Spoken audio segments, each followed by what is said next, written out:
टनकपुर, जहां मुख्यमंत्री पुष्कर सिंह धामी लाइव है। क्या कुछ कह रहे हैं, चलिए आपको सुनवाते हैं।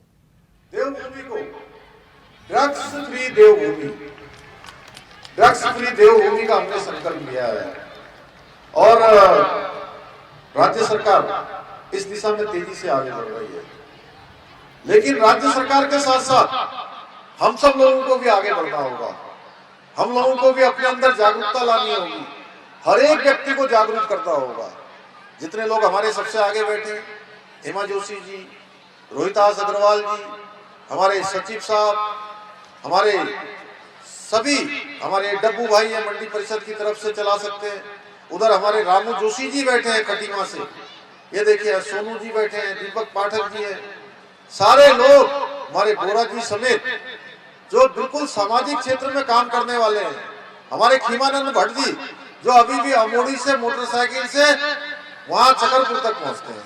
एक बार इनके ताली बजाइए। देखिए, इन्होंने जीवन में संयम, नियम, आचार व्यवहार को अपनाया। इसलिए आज इतनी आयु होने के बाद आज स्वस्थ नौजवानों से ज्यादा काम करते हैं, उनसे ज्यादा अनुशासन में रहते हैं। ये कहीं ना कहीं जीवन में जो खराब चीजें हैं, इन्होंने इसको स्वीकार नहीं किया है। मैं अपने प्यारे बच्चों से भी कहना चाहता हूँ कि हमारे बेटे हैं, बेटियां हैं, यहाँ बैठे हैं बड़ी संख्या में छात्र छात्राएं। अपने आसपास कहीं भी नशे की कोई भी खराब चीज हमको दिखाई देती है तो सबको सावधान करना है और स्वयं भी सावधान हो जाना है। कई बार मजाक में हम कहते हैं कि नहीं चलिए थोड़ा कर लो, थोड़ा ले लो, धीरे धीरे पता ही नहीं लगता कब नशे की लत हमको पकड़ लेती है। और वो नशे की लत इतनी खराब होती है कि अगर किसी के घर में कोई बच्चा, कोई बेटा बेटी पढ़ने के लिए जाते हैं और पढ़ने के जाने के बाद अगर वो उस लत में पड़ जाते हैं तो बहुत मुश्किल हो जाता है परिवार के लोगों के लिए भी। जो माता पिता अपने बेटे बेटी को कहीं ऊपर देखना चाहते हैं, वो देखना चाहते हैं किसी योग्य स्थान पर हमारा घर का बेटा है बेटी पहुंचे, वो वहां तो नहीं पहुंचता है। नशे की लत के कारण से ऐसी स्थिति में पहुंच जाता है कि पूरा घर, पूरा परिवार, आसपास का परिवेश सारा का सारा समाप्त हो जाता है। जहां एक और नशे के खिलाफ अभी हम जागरूकता पैदा करने का काम कर रहे हैं, वहीं दूसरी ओर इसकी तस्करी से जुड़े हुए अपराधियों के खिलाफ कड़ी कार्रवाई भी की जा रही है। इस बैठक के बाद मुझे अभी तुरंत देहरादून में एनकोट की बैठक में भाग लेना है। वो भी पूरे भारत के अंदर जो हमारे प्रधानमंत्री आदरणीय मोदी जी के नेतृत्व में मार्गदर्शन में नशे को रोकने के लिए एनकोट की व्यवस्था की गई है। उसकी लगातार समीक्षाएं होती हैं, लगातार बैठकें होती हैं और हम दूर दूर तक जो नशे के काम को संचालित करने का काम करते हैं उन तक पहुंचने का भी हर संभव प्रयास कर रहे हैं कि ठीक जहां से इसकी जड़ शुरू होती है उस जड़ को समाप्त किया जाए। भाइयों बहनों, पिछले दिनों हमने आदरणीय प्रधानमंत्री जी के नेतृत्व में देश के अंदर आजादी का अमृत महोत्सव मनाया और अमृत महोत्सव का एक आयाम ये भी है कि हमारी जो आजादी की लड़ाई है, आजादी की लड़ाई में किस प्रकार उस समय के उन महान स्वतंत्रता संग्राम सेनानियों ने अपना योगदान दिया था, अपने जीवन को लगाया था, अपने को खपाया था, तब जाकर हमको ये आजादी मिली थी। बहुत सारे ऐसे बेनाम जिनके नाम नहीं आ पाए, उन्होंने भी आजादी की लड़ाई में अपना योगदान दिया था।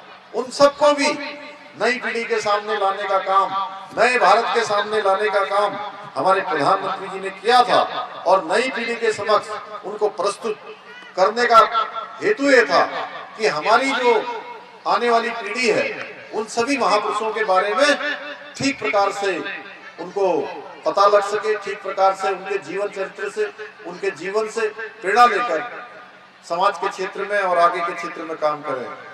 पुस्तक मेले जैसे आयोजन देश के अभियान को गति दे सकते हैं।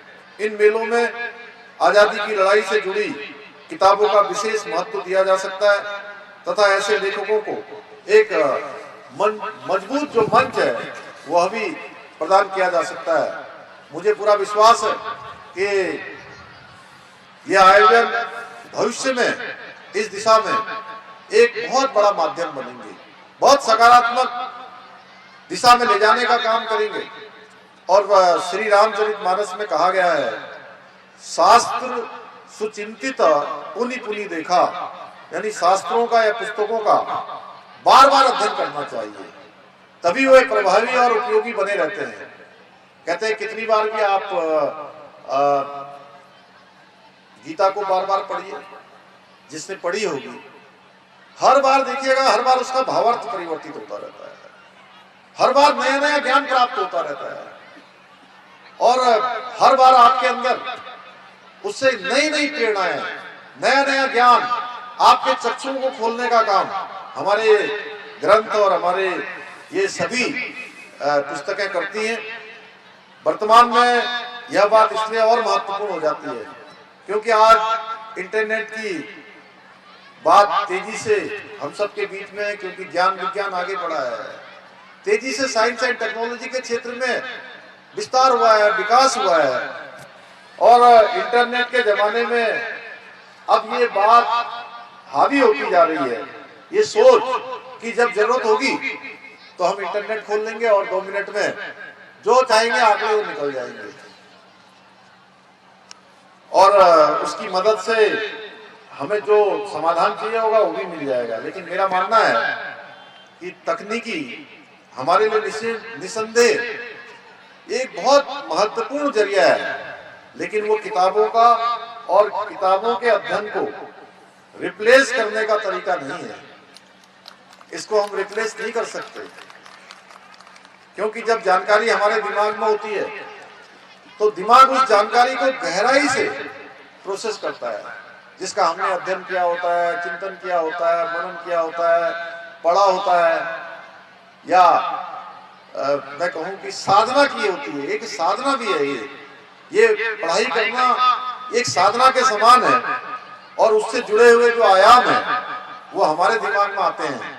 ये ताकत पुस्तक अध्ययन से मिलती है, इसलिए पुस्तकों का हमारे पास होना, हमारे साथ होना, हमारे सामने होना अत्यंत आवश्यक है। होना भी और पढ़ना भी, दोनों ही बहुत महत्वपूर्ण है। इसलिए बदलते समय में किताबों को पढ़ने की हमारी आदत बनी रहे, ये अत्यंत आवश्यक है।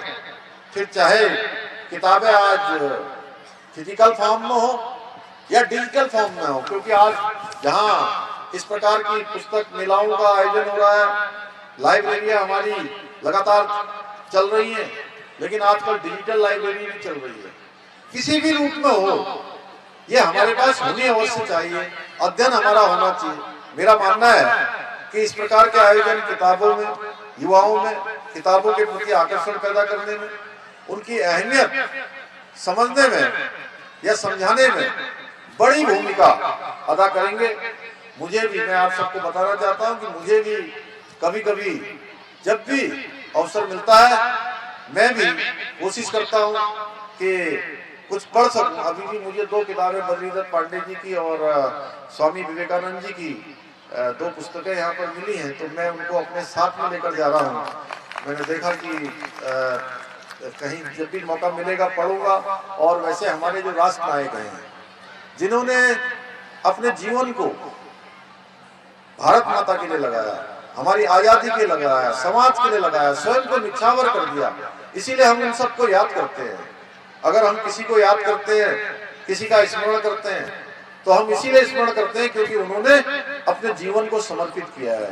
तो ऐसे राष्ट्र नायकों की जीवनी भी मैं कोशिश करता हूं कि वह भी पढ़ूं, और उनको पढ़ने से कहीं न कहीं किसी न किसी रूप में हमें भी समाज में सेवा करने का जो माध्यम है, सेवा करने का जो मार्ग है, उनके द्वारा किए हुए कामों से कहीं न कहीं उसमें अत्यधिक सहायता मिलती है, मदद मिलती है। भाइयों बहनों, आज के अवसर पर मैं एक आग्रह और आप सबसे करना चाहता हूं कि अब बहुत तेजी से पहले बड़े बड़े बुके लोग लेकर आते रहे, ये हमारे यहाँ एक दूसरे को जो है गिफ्ट देने का प्रावधान है या फूल देने का। मैं तो सच बताऊं तो मैंने जब मैं पहली बार मुख्य सेवक के रूप में मैंने शपथ ली, तो कम से कम 2 ट्रक से भी ज्यादा फूल इकट्ठे हो गए, और इतने अच्छे अच्छे फूल कि मुझे बहुत लालच आ रहा था कि ये फूलों को क्या होगा, कोई इनका कुछ कर सकता है क्या, कहीं ये उपयोग में आ सकते हैं क्या। मैंने कोशिश करी उनको कहीं मैं भेज दूं जिससे कि वो काम में आ जाए, लेकिन मुझे लगा कि इतने सारे फूल लाकर ये अंततः खराब ही हो जाएंगे। इसलिए आप ऐसा करिए, अगर बहुत फूल देना हो तो मुझे एक जो क्या बोलते हैं उसको, एक कली दे दीजिए, एक कली दे दीजिए। और नहीं तो मैंने चलन किया था उस समय कि आप एक बहुत देना चाहते हैं तो एक पौधा दे दीजिए किसी चीज का भी। और अक्सर लोग पौधा भी लेकर आते हैं, लेकिन मैं आज आपसे कहना चाहता हूं कि बुके देने से अच्छा है कि आप किताबों को देने का चलन लाइए, बुके नहीं बुक दीजिए। और बुक देंगे तो किताबों के प्रति रुचि भी बढ़ेगी और दूसरी ओर किताबों की बिक्री बढ़ने के साथ लेखकों को भी हमारी आर्थिक मदद मिल सकेगी। एक बात और मैंने अनुभव की है, आजकल हम लोग किताब नहीं खरीदते। सच बताऊं तो किताब खरीदना भी एक प्रकार की समाज सेवा है, क्योंकि इससे जहां एक और हम स्वयं को तथा उस किताब को पढ़ने वाले के ज्ञान में वृद्धि करते हैं, वहीं छोटे से कार्य से, इस छोटे से कार्य से जो हमारे पुस्तक विक्रेता होते हैं, किताब लिखने वाले होते हैं, किताब छापने वाले होते हैं, कहीं न कहीं उनके जीवन में भी हम कुछ मदद करने का काम भी करते हैं। तो हमको इस दिशा में जरूर सोचना चाहिए कि किताबों को खरीदने का भी चलन करें और लाइब्रेरी अपने घर में बनाएं, जो बना सकते हैं। कोशिश करनी चाहिए कि विभिन्न विभिन्न किताबों का हम संग्रह करें, संकलन करें और पुस्तकों का आदान प्रदान करें। मैंने जब मैं विद्यार्थी जीवन से थोड़े दिनों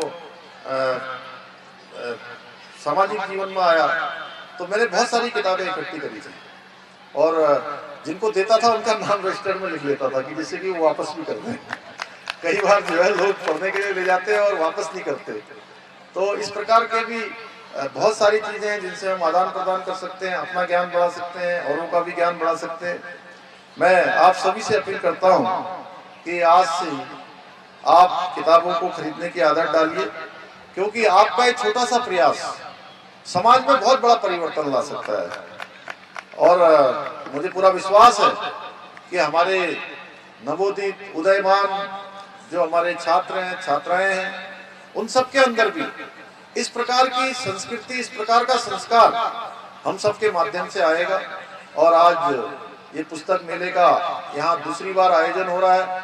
निश्चित रूप से मैं पुस्तक मेला समिति को बहुत अपनी तरफ से बधाई देता हूँ, शुभकामनाएं देता हूँ। मैं अत्यंत आज बहुत सारे कार्यक्रम हैं, बहुत सारे कार्यक्रम पहले से लगे हुए थे, लेकिन जहाँ मामला पुस्तकों से जुड़ा हुआ हो, ज्ञान से जुड़ा हुआ हो, हमारे छात्र छात्राओं से जुड़ा हो, हमारे भविष्य के कर्णधारों से जुड़ा हुआ हो, लेखकों और साहित्यकारों से ये जुड़ा हो, तो मैं अपने आप को रोक नहीं पाया और इस व्यस्तता में भी मैंने कोशिश करी कि आप सबके बीच में आऊं। अच्छा होता कि दिन भर जो हमारे अभी बहुत सारे बच्चों ने, हमारे कलाकारों ने बहुत सारे कार्यक्रम किए। मेरा मन था, इच्छा थी, लेकिन आज मंत्रिमंडल भी है, एनकॉट की भी बैठक है, कई सारी बैठकें लगी हुई हैं। इसलिए मैं आप सबको अपनी ओर से बहुत बधाई देता हूं, शुभकामनाएं देता हूं। जो परफॉर्मेंस करने वाले हैं उनको भी अपनी ओर से बहुत शुभकामनाएं देते हुए और इस पुस्तक मेले के आयोजन के लिए आपको सभी को एक बार से फिर से